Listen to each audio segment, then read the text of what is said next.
Why, hello there, my beautiful viewers.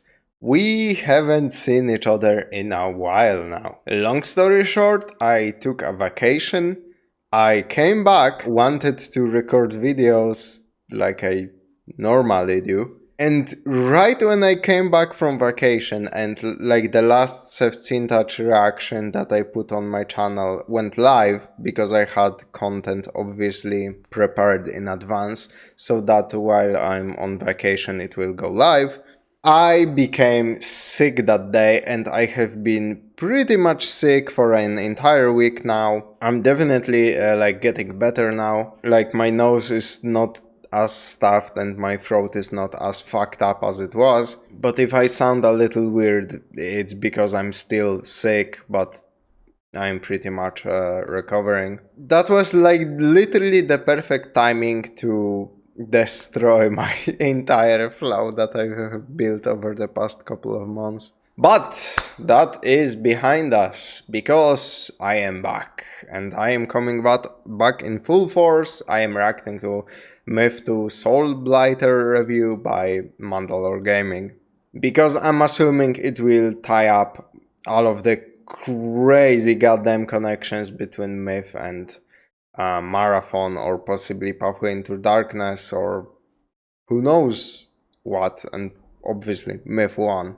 And yeah, right off the bat we get some more of those cool animated cutscenes. I really like those in the first episode. The filter Mandalore put on it looked kinda weird, but I know why he did it, because in the original they look...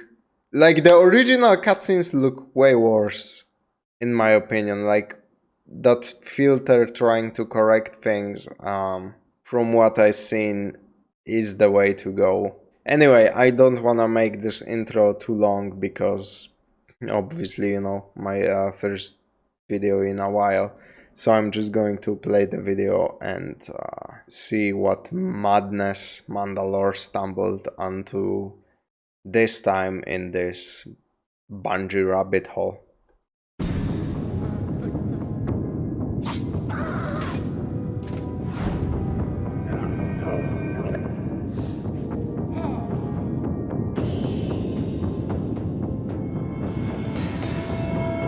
Is that like somebody having PTSD after they beat the fuck out of the main bad guy in Myth 1? Also, that last boss fight in Myth 1 was so hilarious, where the mage freezes the main bad guy and you just stomp his shit with your barbarian friends. That's such a funny way for an evil, all powerful, like, devil warlord guy to meet his end. It's hilarious. Yeah, they just fucking piled on top of him. That's great.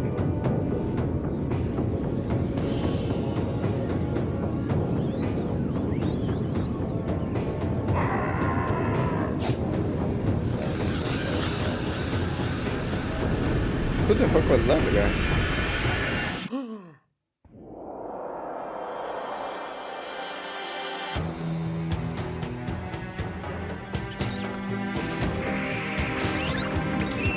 Ooh, that's a badass transition though. That was a badass transition into his logo. Holy god damn.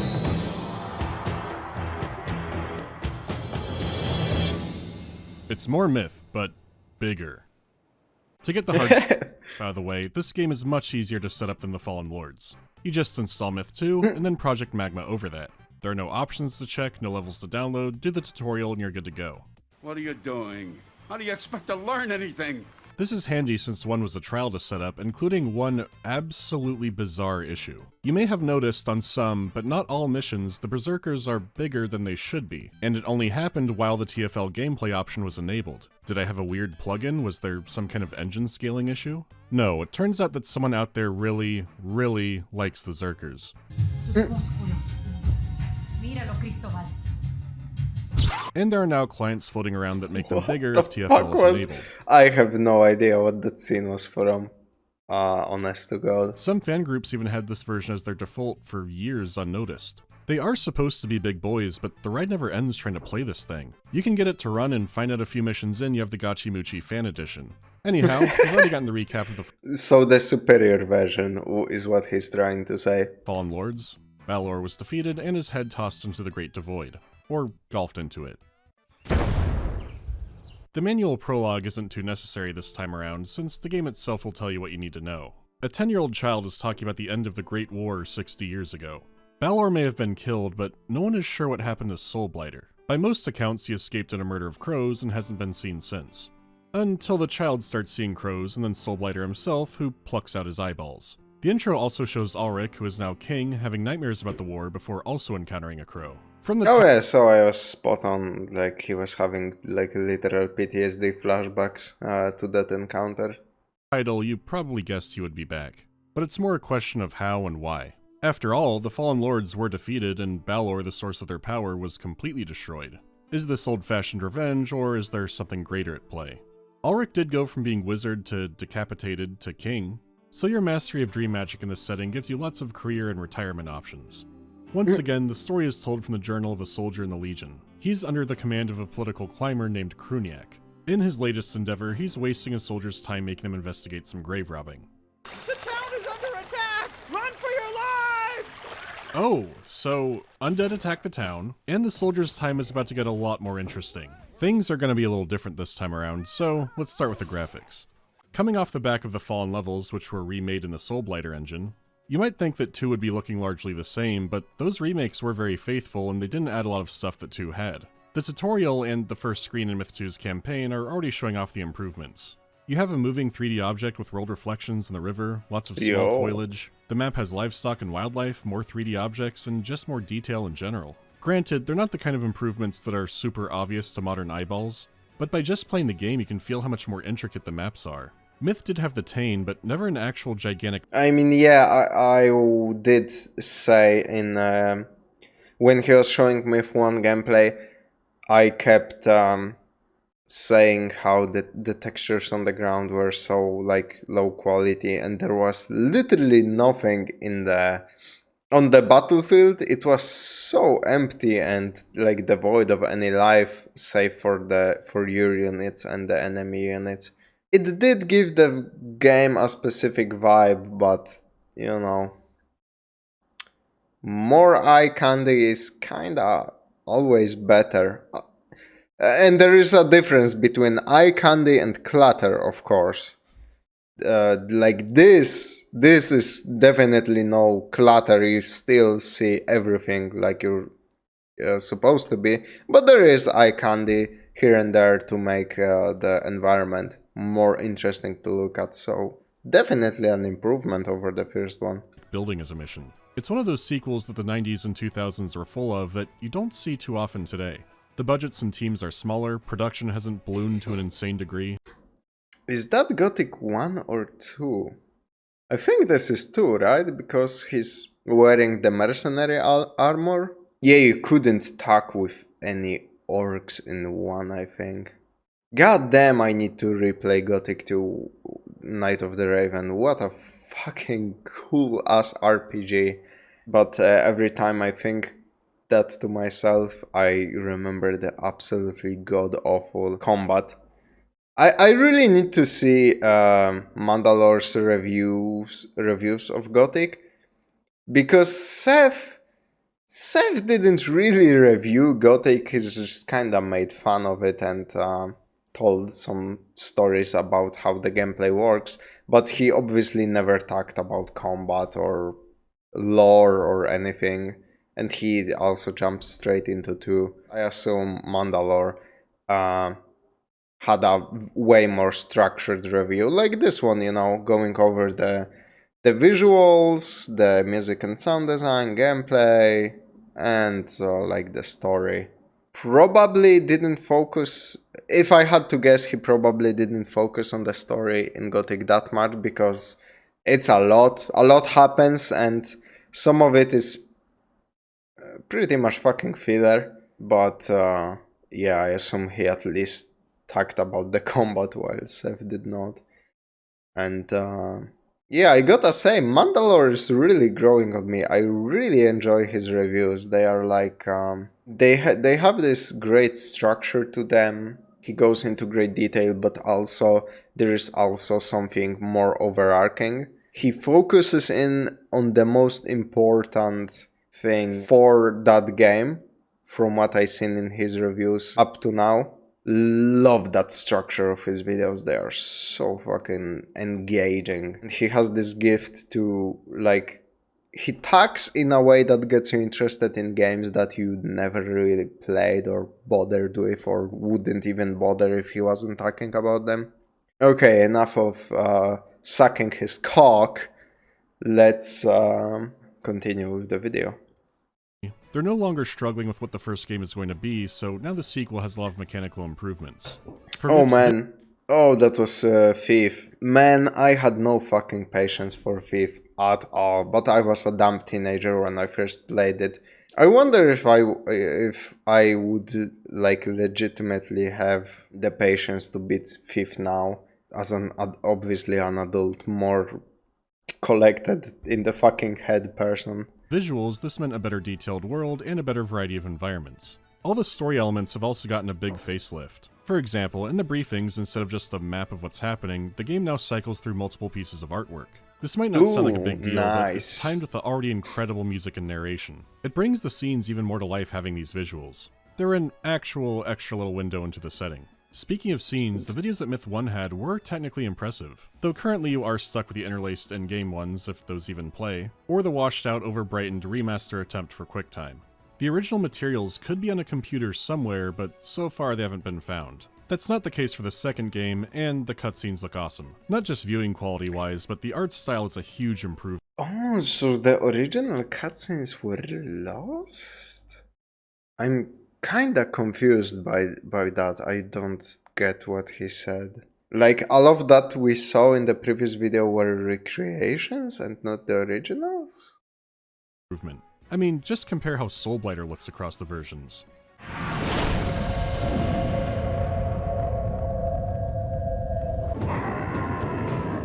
Damn. Considering the material, that is night and day. Developers weren't satisfied with how the Myth 1 cutscenes turned out. So for 2, the animation was outsourced to a Japanese company, Anime International. Instead of Disney, it now reminds me more of 97 Berserk. Ah, is that where the connection to Oni comes from? Did they reuse that studio for Oni cutscenes? Because Oni basically looks like discount Ghost in the Shell. If you ever saw those movies, the originals. And yeah, I said in Myth 1 that's where that idea got planted, where they want to have something, you know, more animated, cartoony, whatever, like cutscenes like that. And then in Oni they went full on anime, and I wonder if this influenced their decision, like this team up with an actual studio that animated for them. It's pretty cool. And yeah, they look fucking amazing from what I've seen. That part of my brain, you're automatically getting points. Though I think the only thing I've seen from the company is Blue Gender, which I never thought I'd bring that up in one of these videos. If you like mechs murdering nightmare bugs, you might like it. It's been a long time, but wow, I never imagined a Myth connection. Still, there have been good visual improvements all around. It's not a complete overhaul, and it didn't need to be. The team already did a great job with appealing character designs and smart use of color. They didn't try to fix what wasn't broken, and instead added on to it. The landscape is richer, the animation is smoother, and it can be harder to notice or appreciate nowadays, especially if you are using the fallen levels for Myth 1. The sound design is in a similar spot. Ambient sounds are improved and have more variety, but there still won't be any music in the missions themselves. The voice acting is also about the same quality. I said that in every single Mandalore video past Marathon 1. They went on a fucking crazy streak with that no music shit. I don't know what they were thinking, honestly. Both in highs and lows. Though to their credit, there is noticeably more in-game, which does make the setting feel that little bit more alive. Well, you must be saving up for a reason, huh? Yep. I've had my eye on a turnip for quite a while. My fucking... Turnip? Well, not just any turnip. Excuse me, lads, my Throat do be acting up. Goddamn. World's biggest turnip. This conversation's like something straight out of Thief. Once again, the briefings are the highlight. They're as captivating as ever. When we reached Tallow, Rorik told the mayor he had overheard the brigands speaking of taking corpses to a castle near the town of Braille. Indeed, the locals we encountered on the way said they had seen many wagons filled with bodies being hauled into the keep. The master of this castle is Baron Kildare. We were joined at Tallow by reinforcements to attack the Baron's stronghold That and art put an end is to so his cool unwholesome too. trade in human remains. As we hurried back to Willow Creek, Rorik, one of the village leaders, demanded to be taken to see the mayor of Tallow. When questioned, he offered us little, save that he had important information about the recent grave robberies. Rorik is well respected by the townspeople, so Kruniak chose not to press him further for information. It's the same narrator playing a new character, but come on, who's gonna complain? The somber emotional tracks are still here, but the music can get more bold this time around too. The percussion is definitely the most ramped up, and big, echoey drums can take center stage. It can be fast, aggressive military marching beats, and then it shifts. It turns slow and haunting and sounds like Phil Collins is about to start singing. One of these briefings has my favorite moment in the series, and the music just brings it to a new level. I'll have to hold off on that since I don't want to get too far ahead, and there have been some gameplay changes to go over.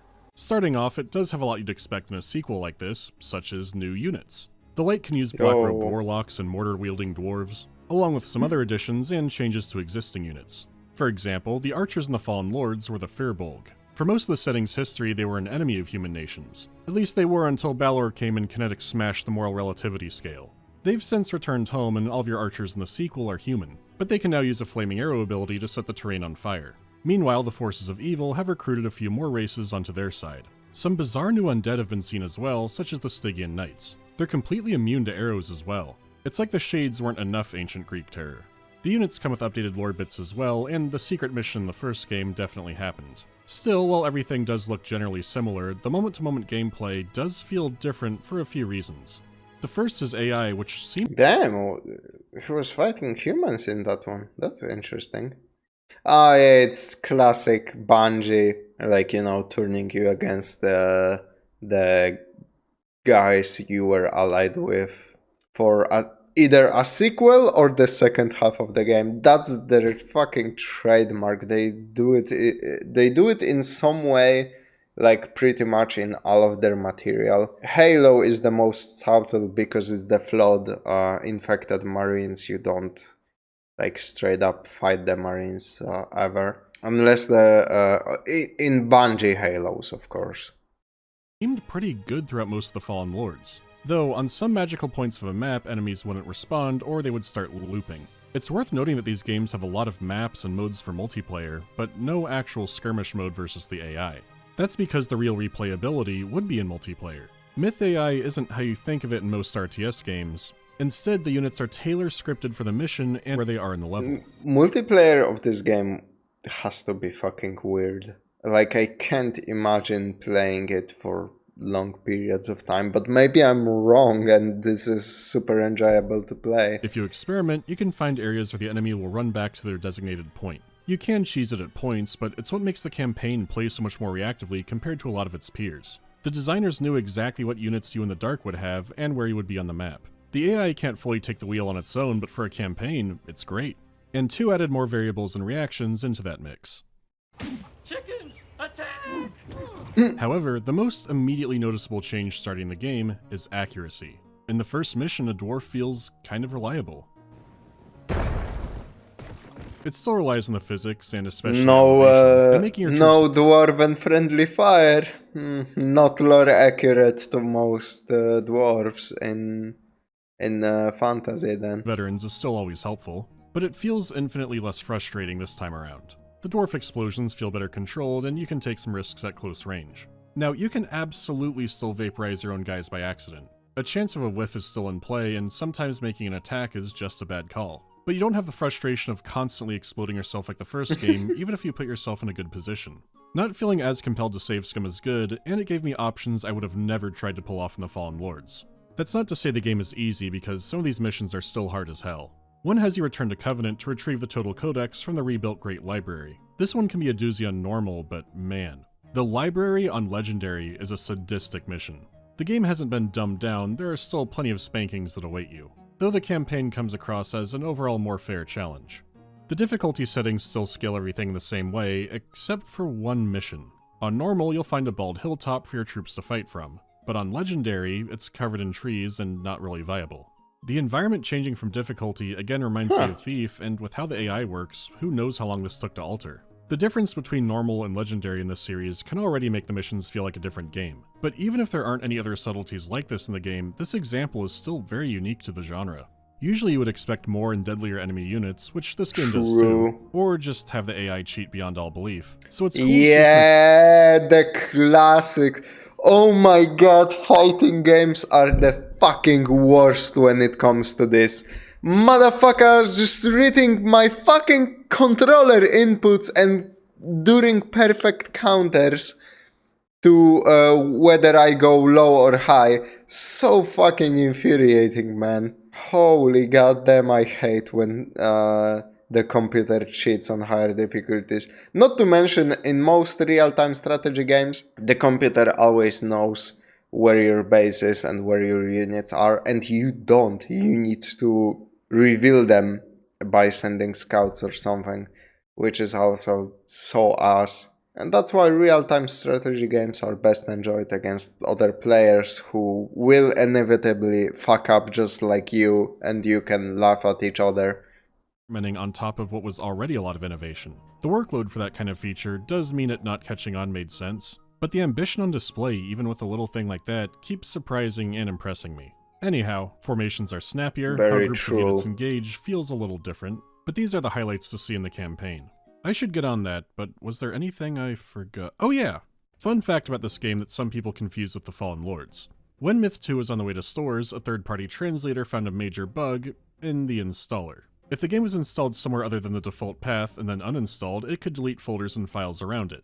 This was discovered when Soulblighter wiped out the entire drive. Rather than just putting out a warning in a patch online, they flat out recalled the game. It was expensive, a logistics nightmare, and during December. Realistically, they could have gotten away with the announcement option, but the man behind the decision said it was expensive, but the right thing to do. It's a level of integrity that you just cannot imagine from the AAA space nowadays. If someone now asked the boss to delay a game due to a major but niche issue with the uninstaller, they'd probably try to fax that employee a low-tier god gift since they're not quite sure how their own cell phone works. There's a good chunk of people who thought that story was about the first game, but no, it's Soulblighter. Speaking of, I'm getting into the campaign now, so spoilers from here on out. See, a town being attacked by the undead is alarming, but not catastrophic. There were other necromancers in the setting's history, like the Watcher. Balor was just on another level with the practice. Krunyak's investigating also reveals that some local bandits have been taking villagers away to a nearby graveyard. It could all be the work of a minor second session D&D boss. The area can be ominous, but there's no sign of any warlord. Only some prisoners. But even after clearing the graveyard, the attacks are still coming. So one of the villagers leads you to the nearby town of Tallow to consult their mayor. If the villager doesn't make it, you'll be even more reminded of the 90s. Rorik has been killed. You bastards! Also odd is that if you go out of your way to kill some frogs, you'll unlock a secret mission, but unlike the one in the Fallen Lords, this one is a straight up joke. It's a deer hunting mission with actually sound hunting advice. It doesn't help too much in game since the blunderbusses have some kind of anti-tank caliber, and the deer are incredibly aggressive. They're everywhere! It is a tricky one, but we need to move on. Casualties. After consulting the mayor, it's revealed that many corpses being Man, the narrator saying casualty, casualties, casualty every time somebody dies is so, like, funny for no reason. I don't know, I just find it kind of funny the way he says it. robbed or being taken to a nearby castle ruled by a baron. Our soldier narrator is relieved since attacking the keep directly means likely avoiding most of the undead. It is ironic that Krunyak is meeting politicians and shaking hands, but in a very different way than what he imagined. This mission in particular shows off a lot of the Myth 2 improvements. There are functional gates and a moving 3D drawbridge that you'll need to cross in order to enter the keep, which is done using a dwarf infiltrator who arrives, all during the same mission.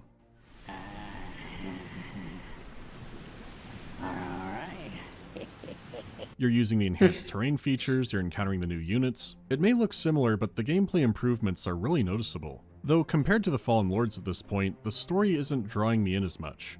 which could be a consequence of calling the game Soulblighter and having him in the manual. Investigating where the undead are coming from isn't too compelling when you know that Soulblighter is somehow behind it. The keep is stormed, and the soldiers gaining new respect for Kruniak, until he begins to strangle one of the prisoners to the brink of death. But this turns out to not be from rage, it shakes the prisoner out of some kind of enchantment. It's possible the Baron is bewitched too, but we don't have time to reason with him, we'll have to use sword logic. The prisoner reveals his escape routes, and now they're no good. The keep is won, right as messengers arrive to say that every town outside of it has been completely destroyed. Every village you've helped so far has been wiped off the earth by an ocean of undead. All that Kruniak can do is order the keep destroyed to avoid capture, and then sound a general retreat. It's clear the Baron was only one of many suppliers of undead, and he might not have been doing it willingly. With those numbers, it's obvious the Dark are back. Kruniak is dead. Our Sergeant Garrick says he saw the commander and half of the color guard running like hell back through the lines, ordering a general retreat. When Garrick caught up with him, Kruniak collapsed. He had been holding his guts in with his shield. Kruniak's last words were of the bravery of the color guard, who had given their lives trying to save him, even as Soulblighter had delivered the killing blow. Soulblighter. It is in that System Shock 2 wheelhouse where I wish the aspects around the game weren't undercutting some of its reveals. It doesn't stop the death of Kruniak from being sad and also very human. The narrator had him written off as just being a career guy, but in a time of crisis he rose to the challenge and continued until he died heroically. His last words were passing on how brave the other men had been. He wasn't a chosen one or someone who rose up to become a powerful legendary figure, he was just some guy. It's a kind of understated heroism that's more true to real life. Heroes are generally made in moments and not born as them. It's a kind of grounding that fantasy stories especially That's really cool characterization for such a minor character, goddamn. can have trouble keeping. Kruniak is dead by Soulblighter's hands, but he had a familiar journal among his belongings, which the narrator reads up on. With King Ulrich being the only surviving member of the Nine, he's all you can run off to in the city of Madrigal. Ulrich believes that Soulblighter is seeking out the Summoner, which the old narrator briefly learned about in the first game. He's the one that Total Codex prophesized would bring back the Myr-Critia. The Myr-Critia? Oh fuck.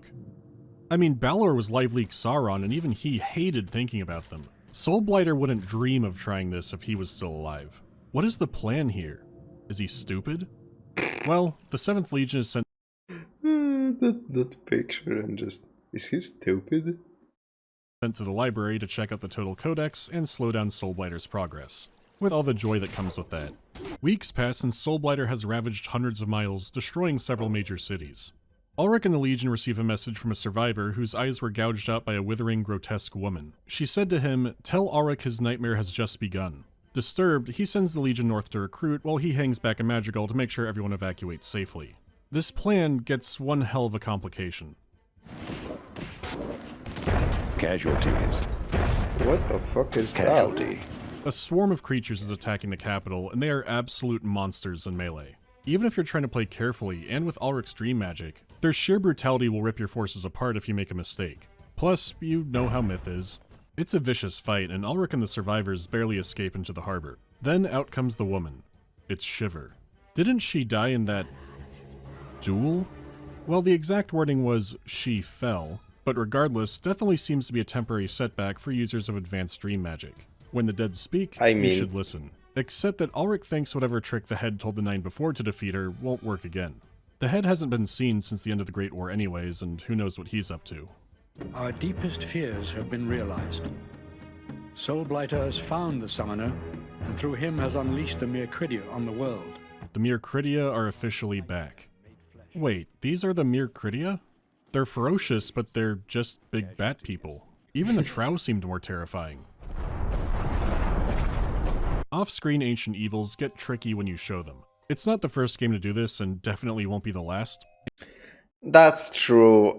When you have, when you build up a bad guy by making him terrifying in the lore, or a race of bad guys, whatever, and you build them up for an entire game, you need to fucking deliver when they come out.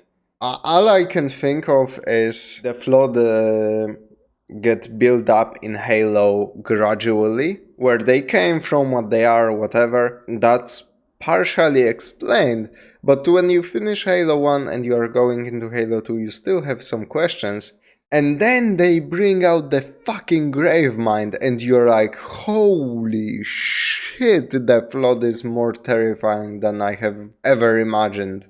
Like, this is not the same reaction when you see some bad people. Yeah, like Mandalore said, this is a pitfall many stories unfortunately stumble into, because it's just hard to fucking avoid this fate.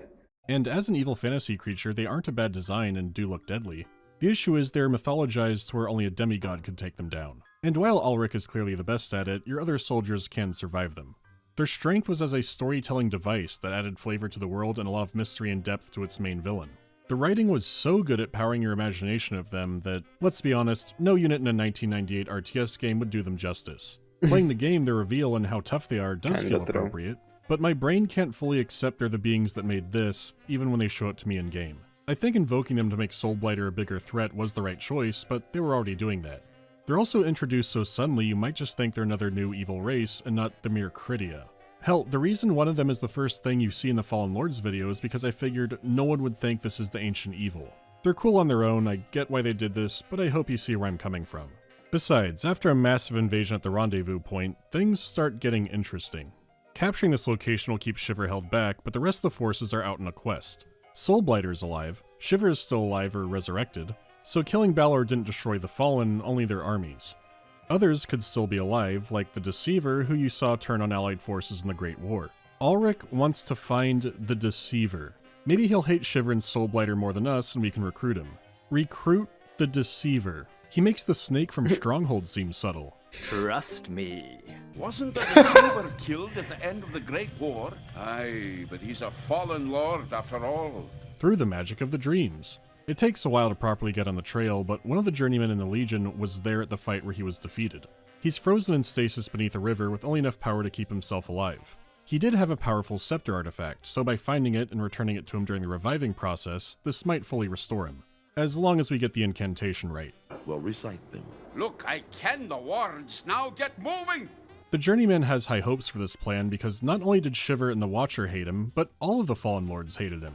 For some reason.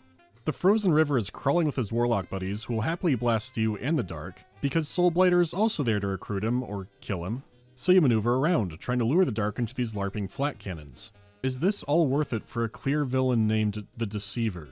What is the plan here? Is he stupid? I love that shitty meme. Is he stupid? Are they stupid?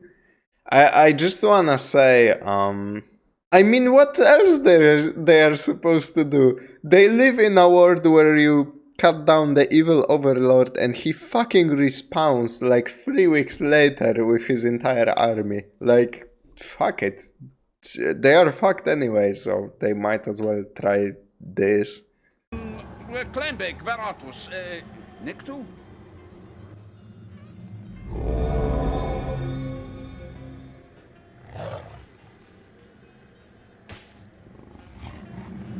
Close enough. Now let us away.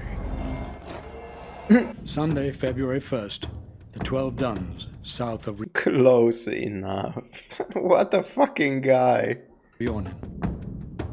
The Deceiver is deranged. Of this I am absolutely convinced. It's a good start already. He claims to be held in high regard by the Trow. They'll fight alongside the Legion for an entire year if they can be convinced. The question is, will the Deceiver be the one doing the convincing?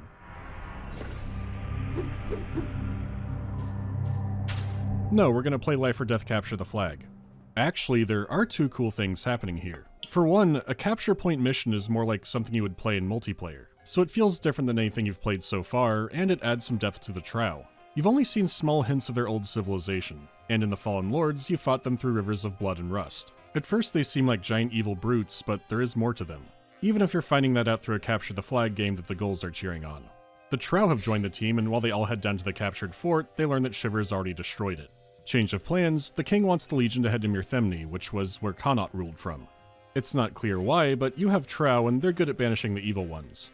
You get more of that 3D destruction shown off. It's one of the few levels that actually makes you feel powerful. Bruh. It's not a cakewalk, but it does feel more hopeful.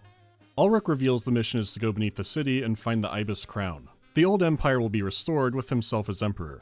Legend says the crown has supernatural powers that will spread out into the army. Volunteers in the Legion will go down to find that, while some others go off to try and find the remains of the Tain that shattered when Soulblighter had it. The catacombs are strange and filled with endlessly warring spirits. It's mainly the old Empire fighting the Myr-Krydia 1,000 years ago, but they'll turn on you too. It's like seeing what's happening now all over again. Should it be this familiar? It's difficult to say, but the crown is retrieved. Ulrich is now Emperor, and the journeymen who exiled themselves are now restored as the Heron Guard, which, like many Western fantasy game settings, means that they're now samurai Romans. Just in time, too, since the Myr-Krydia came to crash the coronation, including bringing the big Myr-Krydia. Just like that, and the Trow are no longer your ace in the hole. You have to use all of your brain again. The Deceiver and the other part of the Legion are still on the search for the Tain. Ulrich believes that Soulblighter still has a tiny fragment where he's hiding the Summoner who's spawning Myr-Krydia. The Deceiver says he can feel a different shard calling to him. Since they're linked through pocket dimension nonsense, he believes he can lead the troops through it and kill the Summoner. True to his name, and as you've seen before, the Deceiver can turn enemy forces onto his side. It can still be a rough march through burnt-out hills, but the Deceiver was adamant that he could get into the Tain. You find it, and true to his word, he leads you through.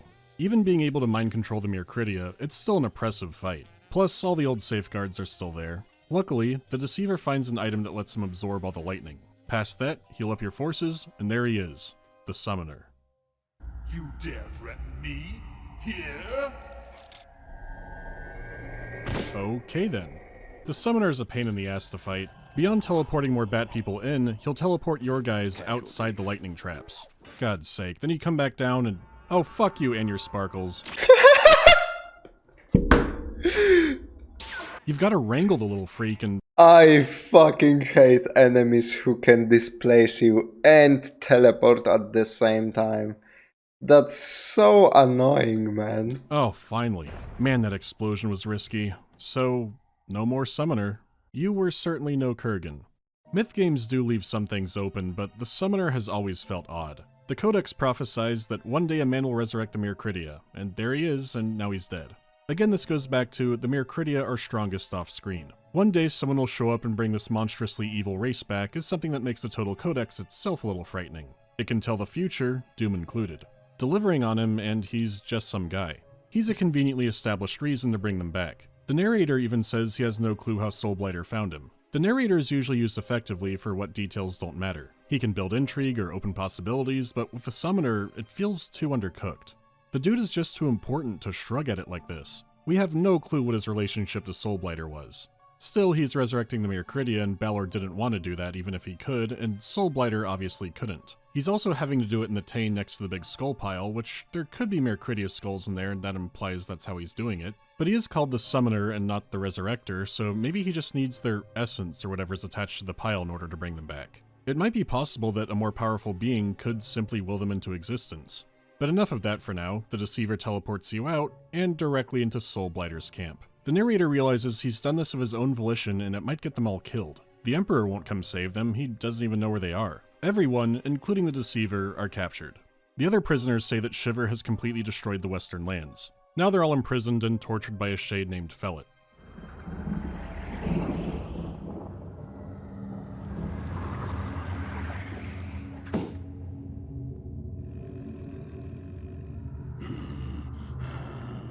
Or the Deceiver mind-controlled him in the chaos.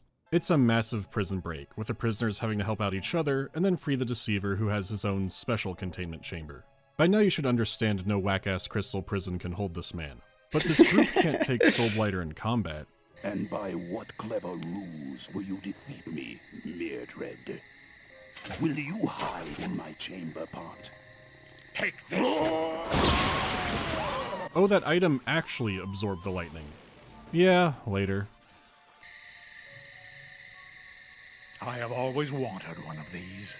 From here you can exit to a secret mission, but my actual favorite moment in the game is the next actual one, so let's just go to that. This one's still fun and an actual secret level like the first game, and not the deer hunting, which is, also funny. The Deceiver has taken one of the crows from Soulblighter's murder form. Without it, Soulblighter can't transform into the birds again. They're now off to regroup with the main force, which is fighting Shiver downstream of a river. This fucking JPEG is so fun. The Deceiver is so unhinged, but he's so cool. If he actually doesn't betray the heroes until the very end, and turns out he was just a decent guy. And that's why the other people from the Nine hated him. That will be fucking amazing. And a dam. If it's destroyed, Ulrich and most of his forces will be completely wiped out. The Deceiver has gone through some shit to get to this point, and now it's time to make his move. If the dam were destroyed, the resulting deluge would kill everything in its path for miles. Upon hearing this, the Deceiver shook his head, his face twisting in anger. He moved slowly through the crowd, commanding all those present to defend the dam, insisting that he would punish those who allowed it to fall. Without another word, he headed downstream. I asked one of the Black Robes why the Deceiver had not stayed to help us, and he tersely replied, "He goes to warn the Emperor, moving through odd angles faster than any man, and if unobserved, much faster than that." Not only does he not betray you, but it's not out of spite for the Fallen. He goes to warn Ulrich. The Deceiver was actually ride or die the whole game. Who would expect that from someone so comically evil looking called the I can't believe the fucking timing of me saying that and this point in the story. But there's like so much story left. Surely he still has like a place to betray you. Deceiver? Well, you know what they say about looks, and the man truly lived up to his name. It's also a nice callback to Kruniak and the Trow. The game keeps up with this theme of there's more to people than you think. We did have that with Balor, but this time around we're seeing more heroic figures. I just love everything about this scene, the narration, the music. The Deceiver is still drawn as a deranged man. It's like a dark fantasy version of the Grinch, but his heart was big the whole time. His motivation is never elaborated on, and this is one of the moments where that really works. Maybe he was trying to sabotage the Fallen all the way back in the first game. Maybe being rescued and being shown loyalty made him turn around. Whatever the reason, the approaches he takes are colorful, but he's still a force for good. To emphasize that, the dam is saved, but Shiver is still out there, and the Deceiver starts screaming for her blood, for hours on end. So the Emperor gives him a squad of 5 volunteers to try and kill her. If it isn't Ulrich's lapdog, will you bow to anyone who claims the throne of the Cath Brewing? The path to retribution does make for strange bedfellows. Would you not agree, Ravana? Okay, there still is a lot of spite in there, but I still like the guy. The years have not been kind, have they, Ravana? I've said this before, Mildred, and now that mouth of yours is finally going to get you killed. Do you mean to challenge me? You? A lowly camp follower in Damas's vanquished army? Fellet, teach this cur a lesson. Fellet? Oh, this is where he went. Fool! Why do you hesitate? Well, Fellet? Yes, my master.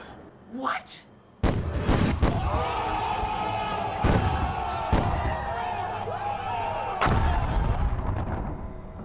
There. Wow. Now she's dead. Casualty. The tales of Ulrich's swordsmanship cannot begin to describe what I have just witnessed. Are we not going to talk about what just happened? Well, the Deceiver is never brought up again, and you can cheese the level so he doesn't die. I would assume he was killed destroying Shiver, but like many Fallen Lords, his death here could be ambiguous. Anyway, check out Ulrich's cool sword.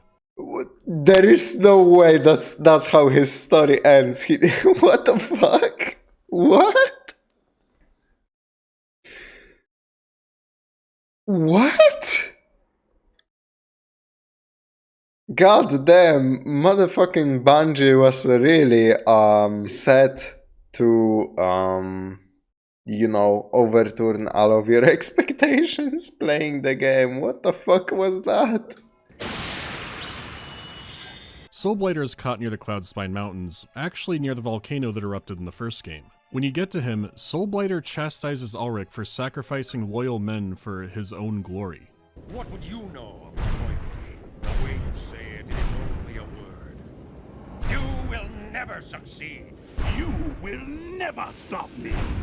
The final confrontation is going to be inside the volcano. He looks the way he does because he performed some kind of dark ritual on himself long ago, which gives him outstanding fortitude. The passive heat of the volcano won't kill him, and he's planning to try and detonate the entire mountain range. If he's not stopped here, he'll rule over a world of the dead. It is a tough mission, there are plenty of thralls and Mircridia and shadow demons, But the nitty-gritty of the final confrontation What? isn't a dream duel, so you don't really get to see that. I have killed the whole world! You are mistaken, Soulblighter. You have only killed yourself. You cover him while he hacks his brain, and that's the campaign.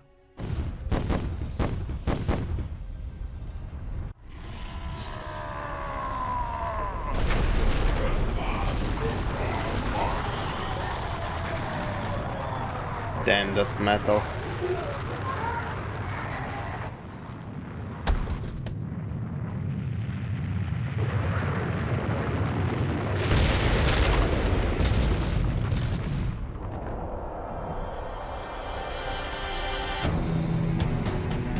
That's a high mark for a final cutscene, but there are so many questions piled on. It seems like Soulblighter wanted simple revenge after all, until you get to a 4-minute scrolling epilogue. Myth began with a narrator listening to a journeyman, and it's now going to end the same way. To sum it up, the original journeyman was partially correct, and the world does have ages of dark and light. These are due to laws that govern the very workings of the universe. The passing comet is the sign of that shift. There would be a golden age, and then an age of darkness, bouncing back and forth like Pong, or Nup. The ones who ushered in the golden age were always those who stood up against the dark. However, many of these heroes are doomed to return back in the next age as fallen lords. As the cycle goes on, the champions of light are always different, but the champion of darkness is always the same. A transient being called the Leveler. In ages past, they beheaded and burned the Leveler, cut him apart and spread his body across the world. Pulverized him into dust and spread it beneath a mountain, but he always comes back. Connaught was the last one to wear the mantle of the Leveler and became Balor. He likely knew this, and it's why he hid or destroyed powerful artifacts.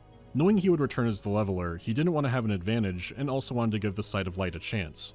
But if it's every 1,000 years, why did Soulblighter show up when it's only been 60? Soulblighter was not the Leveler. He had potential to be grabbed by it in 1,000 years, but that's likely not going to happen. He too was a hero once, so he may have ascended from his fallen lord position. Instead, the journeyman believes that he will suffer at the hands of those who set the cycle in motion. They won't know for sure until 940 years have gone by. The narrator decides to try and join the newly re-established Terran Guard. Maybe he'll live to see it.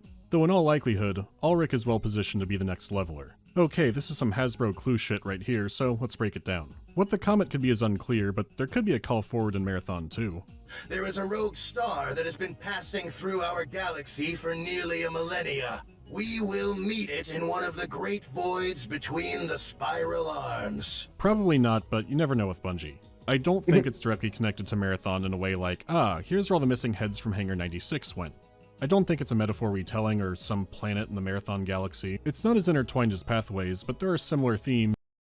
Okay, so straight up, it's not as connected to Marathon. I was kinda expecting like deeper connections, but let's hear what Mandalore has to say. And one big direct connection. Marathon Infinity was a closed story. A beautiful ending about a character in a video game understanding his limits and telling you to go out and do anything. Additions in the setting of Marathon would almost have to be a spin-off. Besides, Myth is already so interesting on its own. It's already been using lots of names and concepts from Celtic folklore, and sometimes it is just window dressing. I laughed at this comment saying the American equivalent was, the devil was imprisoned in a legendary stone called the Huckleberry Finn by the great hero Wyoming. But even concepts like the cycle are drawing from some deeper mythos. Hell, bringing up Halloween 3 could be relevant. Glenn Cook's Black Company Chronicles was also a huge influence. Very different worlds, but concepts like the storytelling and the Fallen Lords all have their basis over there. You see bits of it in games like Tyranny as well. Still, that one Marathon connection is strong, so let's go back to that Fallen Lords question. Who exactly was the head? He did trick Ulrich into the desert looking for a near-invincible suit of armor. And while our cutscene image and angle of Balor isn't great, he could be the head. Maybe that's the armor? The issue with that is that Ulrich said he was interrogated by Balor, which, unless it means he had powerful dream nonsense, he would separate them out. They never talk to Balor like he's the head when they meet. Well, maybe he is still Balor, and throwing the head into the pit sends him back in time to set everything up, or... nah, it's complicated. Besides, it said the Great Devoid would destroy him. He claimed to be one of Connaught's advisors, so the simplest answer is, he's a fallen lord. He was alive through strange magic, wreaked havoc in the light, and was clearly up to his own devices. That's dead on for every other one, they just didn't know what they found. Regardless, why does the Great Devoid destroy Balor? Just from the sounds coming out of it and what it does, we know it's not a simple hole in the ground. This is where the Marathon connection comes in, though arguably, you could say it started in Pathways into Darkness. The Work and Kakantar are eldritch beings, and they can't die, only be put to sleep. They can shape the land and create monsters, even unconsciously create lesser beings that are still powerful and can create monsters of their own. But that power waters down greatly compared to the creature itself. Sometimes they still lose and drift for millions or billions of years until they slam into a planet somewhere and get buried. Maybe another race uncovered it by mistake, or it shaped the ground above. Either way, it's likely the source to all magic in the setting. So how could I say that, but also that the story of Marathon doesn't matter much here? Put simply, it's just too big. Maybe the comet is something artificial it makes, it could be another one just spinning out somewhere in space. The point is, the world of Myth is completely under its rules. Maybe throwing the head in the pit worked, or maybe the leveler will come back. It's not their choice. Without a doubt, Soulblighter was absolutely an evil villain. Throughout most of the game, he honestly doesn't seem too compelling. Then you realize when he's taunting Ulrich about sacrificing his loyal men for his own glory, he knows that Ulrich is the next leveler. He was Balor's right-hand man and possibly Connaught's before, so he knew about the cycle. He was trying to force it artificially, and when that didn't work, thought he should just destroy the surface. Soulblighter may have aspired to be the leveler, or he was trying to free the world in his own deranged way. It's ambiguous, but Myth 2 has more to its characters up till the very end, and that's the strength of the story. I definitely think The Fallen Lords was a tighter tale, and it felt compelling the whole campaign. The sequel feels like it has a good amount of tire spinning in comparison. Soulblighter himself doesn't seem too interesting until the very end of the game. However, it's still a story that delights in revealing that there's more to its characters. Some are just means to an end, but others that aren't directly elaborated on still have history and intrigue surrounding them. I mean, hell, it's a series where the forces of evil— I gotta say, I think this is the weakest sequel that Bungie has ever made. Like, Marathon 1 to Marathon 2 jump was insane in how much it brought to the table and how expanded the universe of Marathon got. Same with Halo 2. I wanna say same with Destiny 2. So like Myth 2 is like the pretty much their only sequel that comes up short, which is kinda shocking. I was ready to eat. I wanted to record this video with a fucking bib on because I thought we were eating, but the meal, you know, it was alright, but my expectations were too high, obviously. And from what Mandalore is saying, like, I think everybody would have high expectations after playing Myth 1, because that story was interesting and it set up a lot of things, and then like the delivery didn't land too well. Evil are called the Dark, but the setting and characters are so compelling that it doesn't matter. A major player in the fate of the world can just be a deadly brain. You could do side stories in this world too, and that was proven with Myth 2 Chimera. I think it's worth a brief look here. It takes place a decade after Myth 2, where a journeyman is having visions of a mysterious woman summoning undead. The balance of nature is being upset, an insect group called the Hive is being stirred up. It's a side adventure separate from what you've seen so far, so nothing I'll go over in detail. What I find a lot more interesting is how Chimera came to be. It was a campaign by fan map makers, and Bungie saw how well it was coming along, so stepped in to help make it official. Not just on the technical side or the business side, bundling and selling it with the other games, but employees were providing a lot of voice acting, like Joseph Staten and Martin O'Donnell as main characters. Fenris, is that you, old friend? Forebear. So you are the bear that smells like a man. My friends did not know what to make of you. Jason Jones, Alexander Seropian, and other familiar names and voices. Thank God it's you! The wasps! They're everywhere! It's neat to see Bungie could be involved with the community at that level. Your story and ideas look good, we'll help polish it up and make it canon. You can also tell from the design that this was spearheaded by fans. The levels can be incredible and really show what you can do inside of the engine, but they're also made to thwart Myth players, like ambushes that are only triggered by certain kinds of units passing a point. It's a short but difficult campaign that honestly does have a lot of bullshit, yet that's still not a deal breaker because it has some of the most fun and engaging missions in the series, plus the new units, abilities, and additions that any expansion should have. The story is unessential, but if you like the gameplay, then it's worth a shot. Knowing what it is, I really enjoyed feeling the fun behind it. Unfortunately, this did not leave enough gold in the treasury to purchase scabbards. Mallory proposed a special dues collection to pay for the scabbards, seconded by Martin the Bard, but the motion was defeated. There's also Myth 3. It's a prequel, made by a different company, that went off in their own direction instead of Bungie's. So that was Soulblighter, and man, what a fantastic sequel. The gameplay improved. So I'm assuming he's not doing Myth-free review with that brief statement. So next up should be Oni then. If he does that, I wonder if he brings it up. Or but added on to that's what was great fucking about the Fallen exciting Lords, to and me they added lots of personally, content for because I multiplayer, love the like Oni. the map maker and all the new modes. The story kept up pace too, and Bungie had succeeded in making their big war game. The Myth flame has been kept alive by incredibly talented and passionate fans over the years. Though as of the time of this video, I believe the rights are with Take-Two. There's been no word of any kind of official re-release, which is sad for a game that was and is still so loved.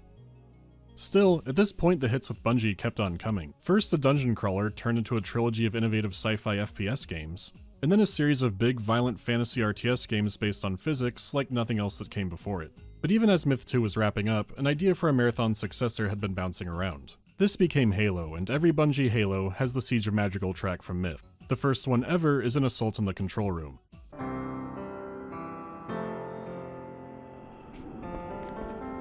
You get an achievement called Debut of Madrigal for finding this, but you can get it earlier in the level, by riding the Pelican down a deep, dark pit that slowly fills with fog. I'm not sure why this is, or why it's unmarked, but Halo is full of all kinds of mysteries like that. Security to the bridge. The Master Chief has gone rampant. Take him down, boys. Gone rampant, but I thought only... Uh-oh. Oh, for Christ's sake, is Nop safe? It's actually just a ball, right? It doesn't mean any... Oh, God!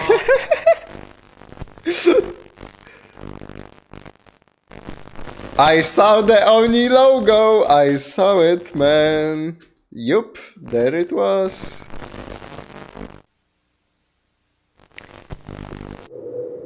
I really hope we're getting an Oni video. Holy shit, the combat in that game slaps. Oh my god.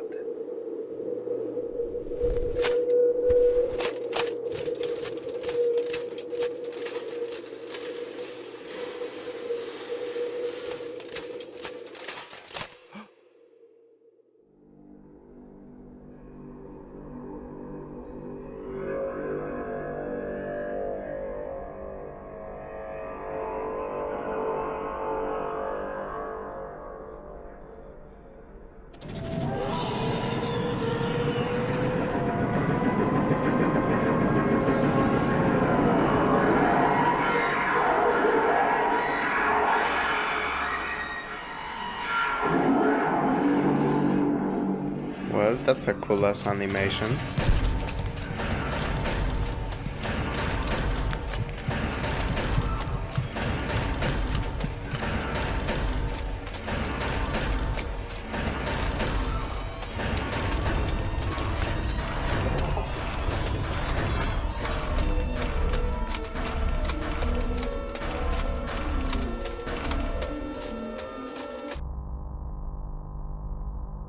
It's cool, but I'm way too fucking stupid to understand any of it.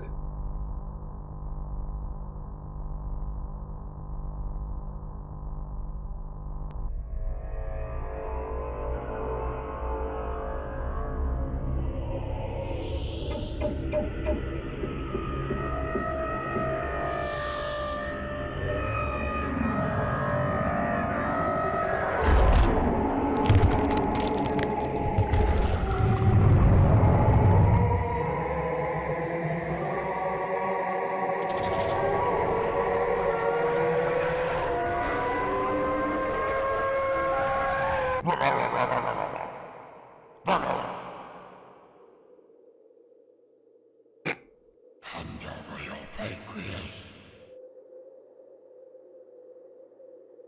Give me your pancreas. Give me your pancreas. Hand over your pancreas. Give me your pancreas. So they're just bat people? Yes. Then why was Balor scared of their flag? I don't know. Maybe he just hates bats. Thanks for making sure I never see them. You are most welcome, boy. Okay, that's hilarious.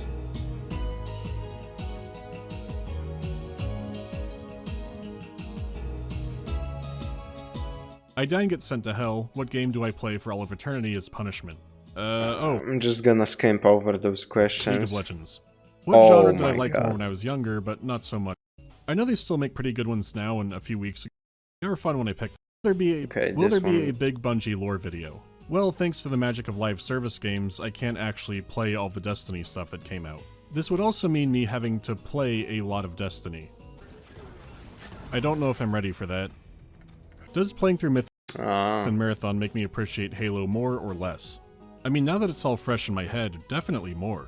Like, playing Myth, you see the physics and how they script the AI, and that's going to be very instrumental in Halo. It's been fun playing them all like that spread out over a year because there are a lot of connections you notice that way. Beyond the story stuff, you get a better sense of what they enjoyed in their games, and it's neat to see. And then what, turnip soup for everyone? No, you don't just eat the biggest turnip in the world. So do you make a wish on it? Surely he will play Oni after this. And then what, Halo? Man, I'm so interested to see where this goes. And yeah, this was Myth 2. Kind of a letdown. I was expecting something more crazy, but you know what? That's kinda on me. I was hyping up myself for this way too much, I think. But yeah, still a cool video, cool game, and definitely like getting to know Bungie before they made Halo, which I never did except Oni. Like seeing their previous games is so cool. Like Mandalore said, just seeing those ideas evolve over time was really, really cool. And yeah, that's pretty much all I have to say. Thank you for sticking with me, and I will see you guys, as always, in the next one.